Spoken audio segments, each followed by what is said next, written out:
सीधा रुख करेंगे इस वक्त मेरे सहयोगी अमिताभ ओझा का, क्योंकि बिहार के मुजफ्फरपुर में भी एक बड़ा हादसा तड़के 3 बजे हुआ है। एक निजी अस्पताल में आईसीयू के हिस्से में आग लगी। 4 लोगों की मौत का ऑफिशियल आंकड़ा सामने आया है, जो बढ़ सकता है। अमिताभ ओझा, एक अपडेट आपसे चाहेंगे इस पूरे हादसे को लेकर। जी बिल्कुल, देखिए मुजफ्फरपुर के प्रसाद हॉस्पिटल में जहां पे एक घटना घटी थी वहां पर मैं मौजूद हूं और यहां पर आज सुबह तड़के करीब 3 बजे यहां पे शॉर्ट सर्किट हुआ था। आईसीयू में एक मॉनिटर ब्लास्ट हुआ और उसके बाद देखते देखते पूरा आईसीयू जल के राख हो गया। 4 लोगों की मौत की पुष्टि अभी तक जिला प्रशासन ने की है। हालांकि 20 से 22 लोग थे जिन्हें अलग अलग हॉस्पिटल में भर्ती कराया गया था। अभी भी 4 से 5 लोग ऐसे हैं जिनकी सिचुएशन क्रिटिकल बनी हुई है, उनका इलाज कराया जा रहा है। फिलहाल जो घटना का कारण फायर सर्विस के लोगों ने यहाँ बताया है वो शॉर्ट सर्किट बता रहे हैं। उनका कहना है कि जैसे ही आग लगी उसके बाद गार्ड और जितने भी स्टाफ थे, मेडिकल स्टाफ थे, सभी हॉस्पिटल छोड़ के भाग गए, जिसकी वजह से जो लोग आईसीयू में भर्ती थे, जिन्हें वहाँ पे बांध के रखा गया था, जो वहाँ पे उठने की स्थिति में नहीं थे, उनकी वो पूरी तरह से झुलस गए और पूरी तरीके से जो आईसीयू है वो जल के राख हो गई थी। हालांकि फायर सर्विस के लोगों का कहना है कि उन्हें 3:55 में सूचना मिली थी, घटना की जानकारी मिली और उसके बाद वो वहाँ तुरंत यहाँ पे पहुंचे और उसके बाद यहाँ पे रेस्क्यू ऑपरेशन चलाया गया।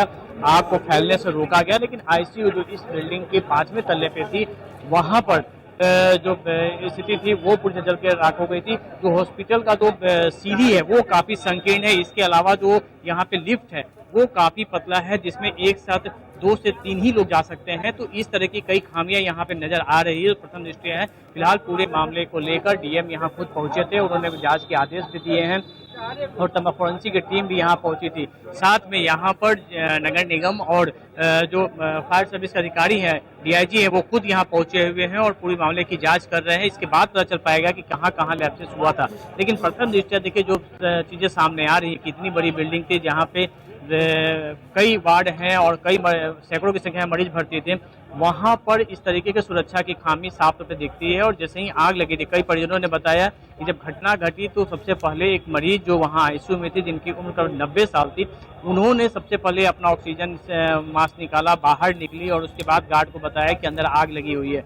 और जिसके बाद यहाँ पर गार्ड को सूचना मिली और उसके बाद तमाम गार्ड और मेडिकल स्टाफ जो भाग गए, क्योंकि सिलेंडर के जब पाइप लाइनें गलनी शुरू हुई उसके बाद सिलेंडर ब्लास्ट के चलते, ऑक्सीजन जो ब्लास्ट हुआ उसके चलते आग बहुत तेजी से फैली और पूरा जो आईसीयू का जो डिपार्टमेंट था वो पूरी तरीके से जल उठा और करीब 22 मरीज उस समय आईसीयू में थे, जिन्हें अलग अलग हॉस्पिटल में भर्ती कराया गया। लेकिन 4 मरीजों की डेथ की पुष्टि यहाँ पे की जा रही है। और साफ तौर पे आप देख सकते हैं किस तरीके से यहाँ अफरा तफरी का माहौल है। जो मरीज के परिजन हैं, अभी कई लोग अपने अपने परिजनों को खोज रहे हैं कि वो कहाँ जाएंगे। हमारे साथ देखिए यहाँ के पूर्व मंत्री भी हैं, सुरेश शर्मा जी, पर क्या कहेंगे इस घटना हॉस्पिटल में शॉर्ट सर्किट से हुआ है और बिजली शॉर्ट सर्किट ज्यादा एसी यूज होते रहता है, इस तरह की घटना घट जाती है। घर में भी घट जाती है, दुकान में घट जाती है। तो ये घटना घटी है, लेकिन जो कुछ भी घटी है वो हमारे लिए, हमारे मुजफ्फरपुर के लिए बोल रहे हैं कि घटना घट सकती है, लेकिन उसके इंतजाम तो होना चाहिए। यहाँ इतना पेशेंट यहाँ भर्ती रहते हैं, इसमें चेक पॉइंट जो है और स्ट्रांग होना चाहिए। अगर मान लीजिए ओवरलोड हो रहा है तो ट्रिप कर जाना चाहिए।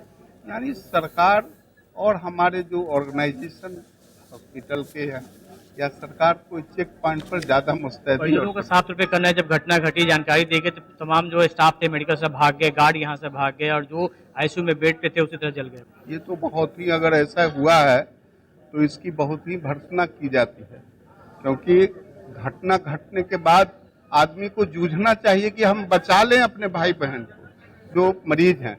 अगर ऐसा भाग गया है तो इसको हॉस्पिटल मैनेजमेंट को इसको बहुत सख्ती से देखना चाहिए, चाहे कोई भी हॉस्पिटल हो, समझे ना, उसमें इसको बहुत सख्ती से देखना। बिल्कुल, देखिए ये साफ तौर पे, हालांकि पूर्व मंत्री हैं, लंबे समय तक मुजफ्फरपुर के विधायक भी रहे हैं, इनके बयान देखिए किस तरह की घटना कहीं भी हो सकती है, ज्यादा लोड बढ़ सकता है, किस तरह से गैर जिम्मेदाराना बयान ये दे रहे हैं अपने कि कहीं भी घटना। लेकिन अमिताभ, जानकारी नहीं है कि ये आरोप बड़े गंभीर हैं कि अस्पताल में आग लगी, मरीज तो खुद से जाहिर तौर पर भागदौड़ कर नहीं सकता, वो भी आईसीयू में, इंटेंसिव केयर यूनिट में है, और स्टाफ मरीज को उसी हालत में छोड़कर भाग गया और इसीलिए 4 मौतें भी हो गई हैं। अब वो दम घुटने से हुई, झुलसने से हुई, अंदर की जो तस्वीरें हैं उसमें तो कुछ बेड पूरी तरह से जल गए हैं।